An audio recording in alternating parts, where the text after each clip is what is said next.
Hi, I'm Tim. Welcome to Watchbox, and thanks for logging on. If you love this watch, email me, tmasso@thewatchbox.com. It's in the description below.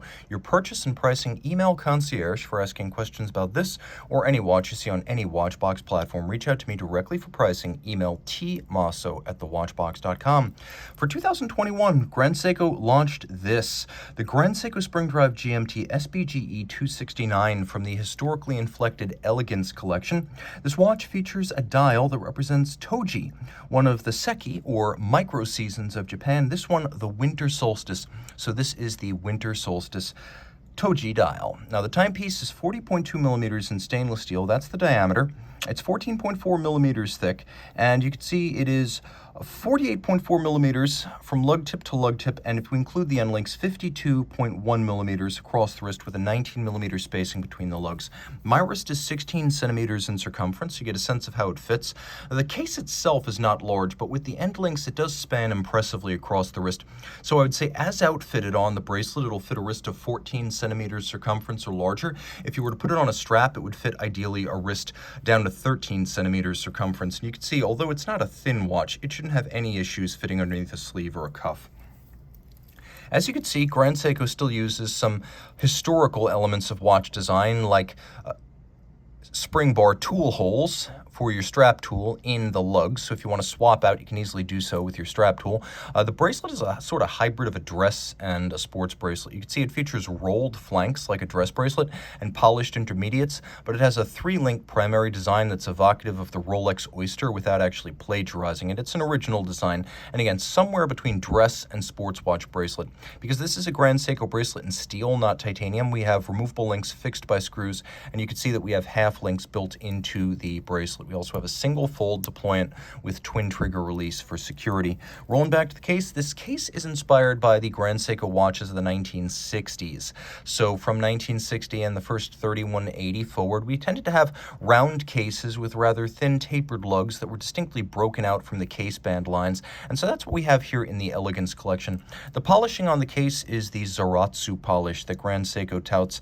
It's a manual polishing technique that involves holding the surface to be polished against a spinning tin plate on a Zalitz machine. It takes about 3 years to learn this art, and the result is black polish or perfectly smooth mirrored shine on the flanks of the case. So this kind of artisanal polish would be known as black polish or poly noir in Switzerland, and they'd give it to you on small internal parts like screw heads or regulators or stud holders. To have it in a macro scale across the entire case is extraordinary, because for the price you're getting a truly hand-finished watch. Now we have a dramatically cambered sapphire that's designed to look like a vintage plexi. The bezel has a vertical portion that's satinated and then a conical portion that's thin and polished. You do get a lot of the distortion that you'd get with a plexi, so you get a lot of period feel without the compromises of vintage watch condition. Now the dial, of course, the Toji dial, features a hammered silver white texture. It's a beautiful random grain that's larger and deeper and craggier than the opaline frosting of a Patek Philippe Calatrava. This also has metallic elements. It's almost like a mirror has been hammered. Now, as you can see, there's also a rose gold colored 24-hour hand for the GMT. That's supposed to represent the setting sun on the winter solstice. We have the same color for GMT below Spring Drive. Spring Drive here less offensive than it is on some other Spring Drive watches, as it's not cut into the dial. The 72-hour power reserve indicator is visible, but it's a printed scale rather than a sunken cut scale. You can see there's a railroad track outboard for reading the seconds and the minutes, and all the dial furniture is hand finished, so these little faceted indices, the lovely blade-like faceting of the Dauphine style hour and minute hands, as well as the counterweighted Lancet style seconds hand, all that's done manually. Those polished faces and facets are created using diamond-tipped milling tools by artisans who just create these tiny pieces all day long. So this watch is multiply hand finished, and it has a movement that is built, tuned, and when necessary serviced for life by Grand Seiko watchmakers. A 9R66 automatic winding spring drive, accurate to 15 seconds a month plus or minus. It includes a 12-hour time zone and then a separate 24-hour time zone. You can see how you can set them independently and even drive the date forward or backwards as you travel east and west. There is a hacking or stop seconds function. This 30-jewel movement is automatic winding, and it does have a 3-day power reserve. You can wind it manually if you want to just see the power reserve indicator operate. Because it's spring drive, it has a unidirectional governing wheel that's driven by the mainspring. There are no batteries, no capacitors, no stepper motors here. The spring drives the wheel.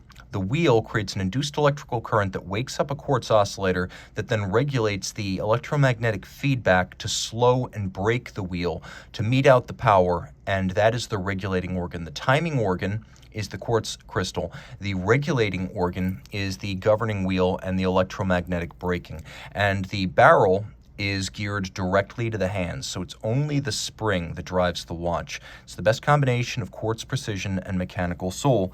And as you can see, this timepiece is water resistant to 100 meters, though it is a vintage style dress watch. Nevertheless, all in steel with a bracelet and profoundly water resistant. It's a very versatile watch. Reach out to T. Masso at thewatchbox.com for purchase and pricing details.